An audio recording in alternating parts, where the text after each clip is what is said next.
Hello everyone, welcome to my channel. The music inside Maxie Jones' townhouse still floated through the air when she slipped out the front door unnoticed. Laughter, clinking glasses, and the warm hum of familiar voices followed her for a moment before the night swallowed the sound whole. 6 months. 6 months trapped in darkness. 6 months where the world moved on without her. And tonight they had all gathered to celebrate the miracle of her return.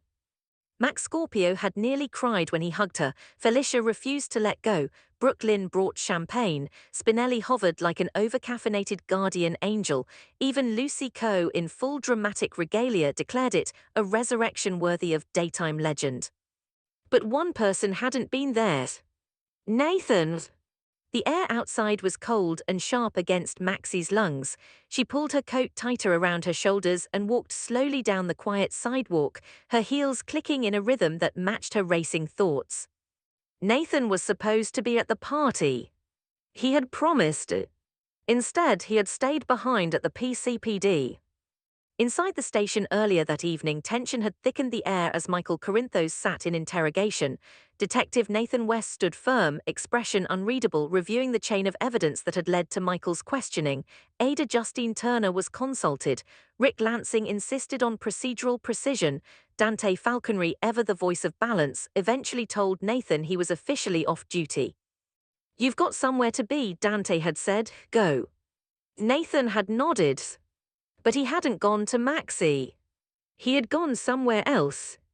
Now, beneath the skeletal branches of February trees, Maxie turned toward the cemetery gates without fully realizing why her feet had chosen that direction. Perhaps it was instinct. Perhaps it was memory. Perhaps it was unfinished love. The cemetery loomed ahead, iron gates half open as if inviting her inside. A faint wind stirred fallen leaves across the stone pathway. The moonlight cast silver shadows over rows of headstones. And there he was, Nathan West, standing before his own grave. Maxie froze. For a moment time fractured, her breath caught painfully in her throat, her heart thundered so loudly she wondered if he could hear it from across the yard. Nathan slowly turned. Their eyes locked. Shock flickered across his face, quick, controlled, calculated. Maxie's lips parted. "Nathan!" Her voice trembled on his name. He stepped forward cautiously. "Maxie." The way he said it felt off. Not wrong, not entirely. But different. There should have been fire, devotion, that familiar warmth that had always made her feel like the only woman in the world. Instead, there was something measured, something assessing. "I thought you'd be at the party," she said softly. "I had work." She took another step toward him. "You're standing at your own grave." "Yes." The answer was flat, too flat. Silence stretched between them. Maxie studied his face carefully, the jawline she knew by heart, the eyes she had memorized, the man she had loved beyond reason. And yet, something was missing. "I can't believe you're really here," she whispered. He tilted his head slightly. "I'm here." But he didn't reach for her. Didn't touch her. Didn't pull her into his arms like a man reunited with the love of his life after tragedy. Instead, he kept distance. A red flag flickered in the back of her mind. Nathan had always been intense, protective, emotional when it came to her. This man was composed. Almost too composed. "You didn't look happy earlier," Maxie said quietly, "when you heard I woke up." His eyes narrowed ever so slightly. "I was surprised." "Surprised? You were in a coma for 6 months. That's not what I meant." The wind picked up again. Somewhere in the distance a branch creaked. Maxie felt a chill crawl up her spine. There was another truth she hadn't spoken aloud yet. Jenz Sidwell. The poisoned cream. The home and heart segment for deception. She remembered the burning sensation on her skin before everything went black. She remembered Lucy screaming. She remembered falling. Someone had wanted her silenced. And if someone had wanted her silenced then? Who was standing in front of her now? "Nathan," she said carefully, "what do you remember?"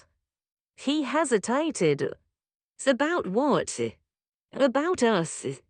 A pause too long. Enough. That wasn't an answer. She swallowed. What was the last thing you told me before? Before you died. His jaw tightened.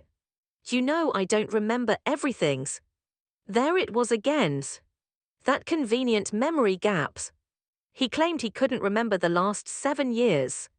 But if that were true, wouldn't his instincts still draw him to her? Instead, he had been circling Lulu Spencer like a moth to flame. And tonight, standing at his own grave instead of celebrating her return. Maxie's heart pounded harder. You don't seem like you, she whispered. His gaze sharpened instantly. What does that mean? It means, she said carefully, that the man I loved would have been at that party. For the first time, something dangerous flickered in his eyes. I'm not that man, he said. The words hit her like ice water. And then, he stepped closer. Too close. Maxie's breath hitched. His voice dropped lower. Maybe you should go home. A warning. Not a suggestion. Fear threaded through her spine. Because suddenly she understood something terrifying. No one knew she was here. She hadn't told Spinelli. Hadn't told Mac. Hadn't told anyone. She was alone in a dark cemetery with a man who looked like her husband, but didn't feel like him.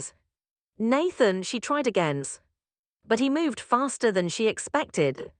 His hand shot out, gripping her arm tightly. Pain flared. Her heart leapt into her throat. What are you doing? She gasped. His expression hardened completely. No love.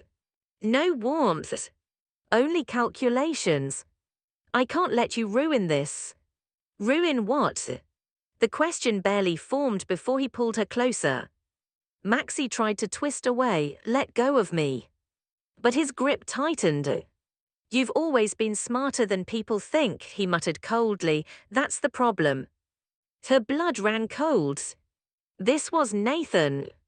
This was someone else wearing his face. Her mind raced wildly. Peter August. Cesar Faison. Someone trained. Someone ruthless. Someone connected to Sidwell. You're not him, she breathed. A flicker of irritation crossed his face.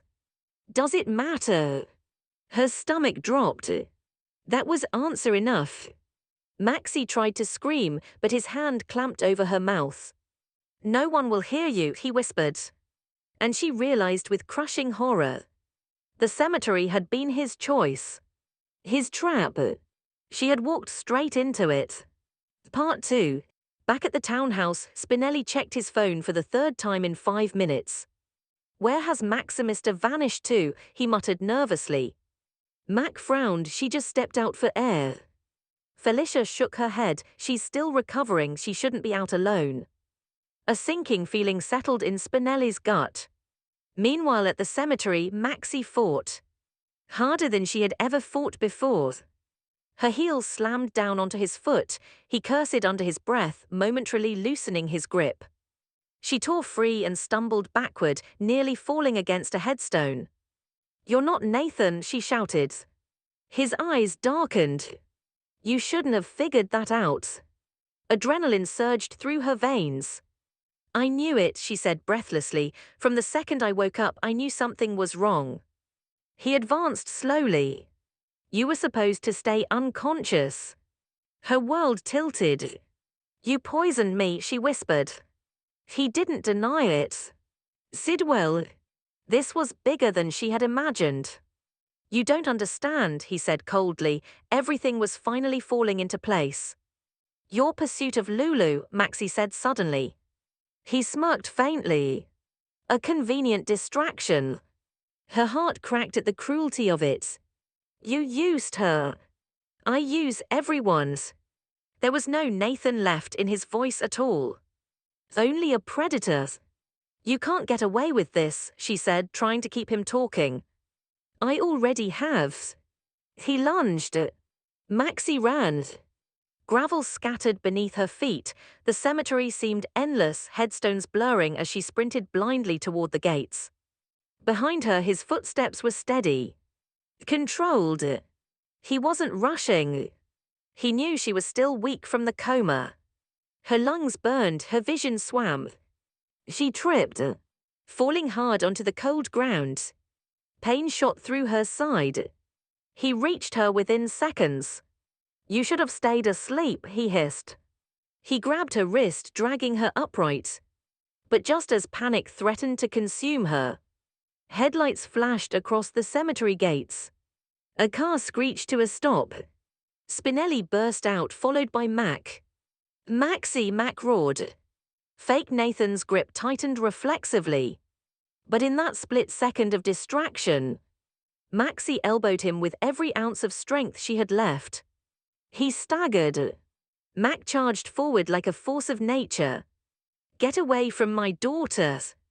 The imposter stepped back, calculating escape. Sirens wailed faintly in the distance. Dante must have been alerted. For a split second, their eyes locked again. This time, his were filled with fury. "This isn't over," he said quietly. And then he ran, disappearing into the shadows between the headstones. Mac wrapped his arms around Maxie instantly. "Are you hurt?" She shook, tears finally spilling over. "He's not Nathan," she whispered. Spinelli crouched beside her, pale and shaken. "The Maximister speaks truth. I have suspected duplicity."